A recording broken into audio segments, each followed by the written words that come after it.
The cheapest Chevy now gets the love it deserves. This is the 2024 Trax. It looks nothing like the 2022 Trax. That car needed so much work that Chevy just decided to skip an entire model year and give us this. It's bigger, it looks a whole lot sleeker, and you're getting a lot of the style and technology in and out of the bigger Blazer, but it does come with some sacrifice. I'll tell you why. The original Trax came out in 2013, and its only bright spots were its small size and smaller price. But as the Trax aged, it got more and more expensive, while still looking, ooh, it's best you close your eyes. Chevy dropped it for 2023, and we last tested a Trax in 2017, when it was 27 grand. The 2024 Trax is larger, safer, and looks 100 times better. With inflation and insane car prices, guess how much it is? It's less. What was a subcompact is now a compact. This is just a few inches shy of a Toyota RAV4, and compared to the old Trax, it's 11 inches longer, 2 inches wider, and 4 inches lower. These are the proportions that turn it from a kind of dorky little subcompact car, no offense, but that's what it was, into something that you're truly desiring to have, at least for me. I think they did a great job with this style. What you're seeing here is the 2RS. It has the biggest 19-inch wheels. Really small brakes, I think those could be a lot bigger, but the whole fashion of this car is styled to be performance ready, even if it's not, because the RS does not add a single performance upgrade versus a regular Trax. Here's where the sacrifice comes in. Unlike a lot of competitors, the Chevy Trax only has one engine, and it actually makes less power, less torque, and it has one fewer cylinder than it used to have. The numbers, they're still okay, but they are below the competition, especially those top grades like the Kia Soul and say the Hyundai Kona. Doesn't have that same level of power. The fuel economy, it's so-so. I really would have expected better on the EPA cycle for a car of this size and with this small engine, but there you go, it's kind of average in the class for crossovers. And there's a 6-speed automatic, not a 9-speed like you'll find in the Chevy Trailblazer, which also has an optional engine that's more powerful than this one, and it does not come with all-wheel drive. The Trax is front-wheel drive only. I'm gonna hang outside the Trax for a little longer because it's worth looking at. For a small car, and this is not technically a hatchback, but that's what it is. It's nice and wide, it's low. The proportions are so nice, especially back here. The taillights are all the way at the very edges of the trim. They outline this nice kind of boomerang shape here on the side. Everything is well proportioned. The wheels, it's a 7.3-inch clearance, but it's not too tall, not too short. They did a very good job here with the exterior. Cargo space, it's improved as you'd expect. 26 cubic feet behind the seats and 54 when folded. That's pretty good in this class. Considering you can buy a Mercedes GLA and other luxury crossovers, they don't look any better than what you're finding in here. I actually like the way this is laid out and assembled just as much as any of those luxury cars, and for a fraction of the price. But those price fractions, these things are really hard when they should be soft. I don't mind that everything else is hard, but where your arms touch, that should be better. The best part of the Trax RS is this flat bottom steering wheel. Not only does it have the red stitching, there's 2 different types of leather on it. It's a truly nice piece. And it matches the rest of the interior. All the polished black plastic and the black screens look pretty upscale. And there's nice red detailing on these big oversized air vents. And everything is really put together well. The fit and finish is high quality, even if not all the plastics feel up to snuff. Forget what you knew about the Trax. This one has enough space for 4 actual adults that you want to drive for a long time, and these seats are comfortable. There's nothing poking at you. Truly, for an entry-level Chevy, I haven't been in something this nice in years.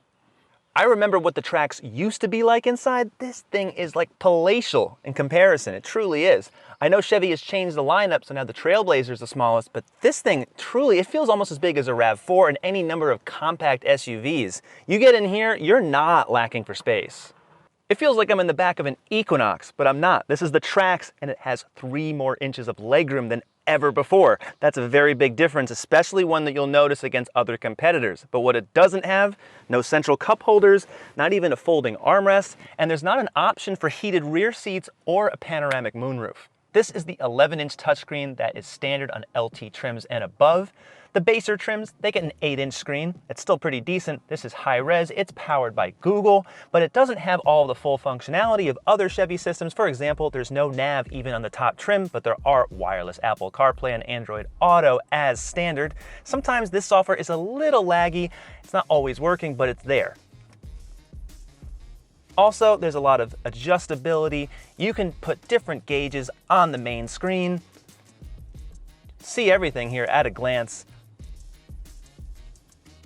Unfortunately, the trip information is now over here. It's not in the instrument panel, so it does take a little bit of extra work to find it, but all these icons are customizable and everything is very simple.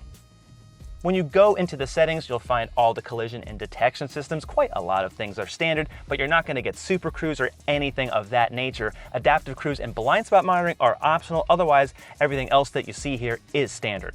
This is the 8-inch digital instrument panel that comes with the 11-inch touchscreen. The standard car has analog gauges, they still look good. But this screen, pretty high res. It also has customizable gauges. Some of them are questionably designed. I feel like there's an infographics designer out there that doesn't really know how speedometers work, but hey, that's kind of cool that it's there. My main concern is that when you're in the vehicle info display, you can't actually cycle through anything using the thumb wheel. You can always do that in other Chevy models, but not here. You actually have to go into the touchscreen to see other information like tire pressure and voltmeter, all of those things. So that is kind of a demerit here. It really needs to be included. Driving along normally, as most Trax customers are gonna do, it's like the engine isn't even running. Even at idle, it's like not even making any vibration. So much so that I actually left the car running when I had to grab something inside my house. And I was like, oh, I left the car on. It is that silent. Not an easy thing to do with what really is not that balanced of an engine to start with. An inline 3, it's an odd engine, literally is. And the fact that they've gotten rid of practically all vibration, all the bad sounds, and just left in the good parts. Low-end torque, pretty good.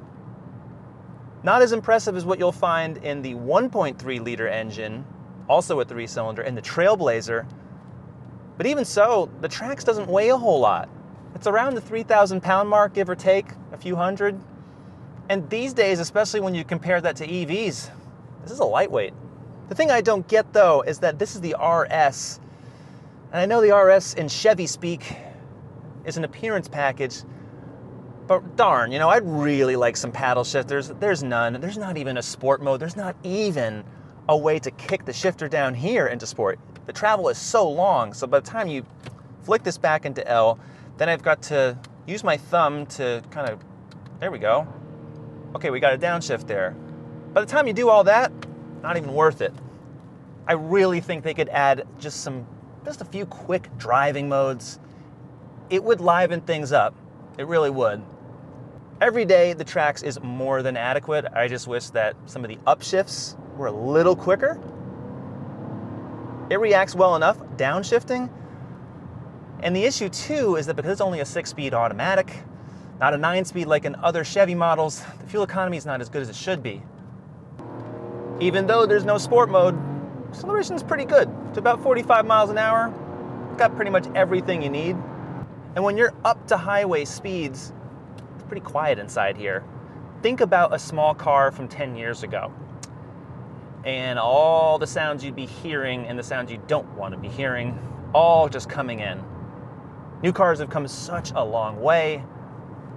Even entry-level cars like this that start at just over 20 grand are riding so much better, feeling so much more isolated. They get better every year, and this one is impressive. This is the RS, so we're riding on the 19-inch tires. They're relatively low profile. It stiffens the ride a little bit versus the standard 17-inch tires that you'll find. You would think, given the Trax's size, and especially how it looks, that this would be a good handling car. And you'd be right, mostly. The suspension, the damping, it's very compliant. No problem here, hardly any roll. All the body motion's very well controlled. And even though it's a little stiff with these 19-inch tires, everything's quite agreeable. But here's where it's not, the steering.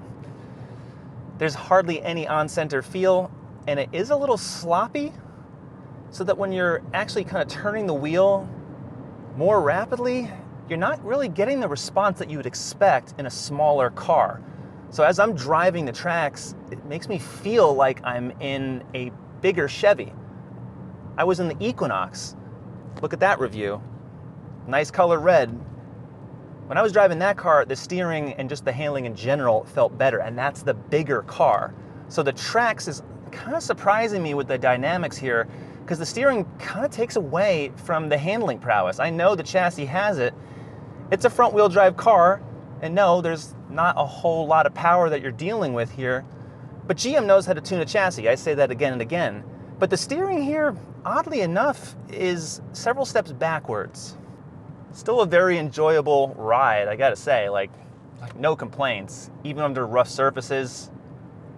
It's fun, but it could be more fun if the steering was a little tighter. It's all it needs. These are really simple things because they've got pretty much everything.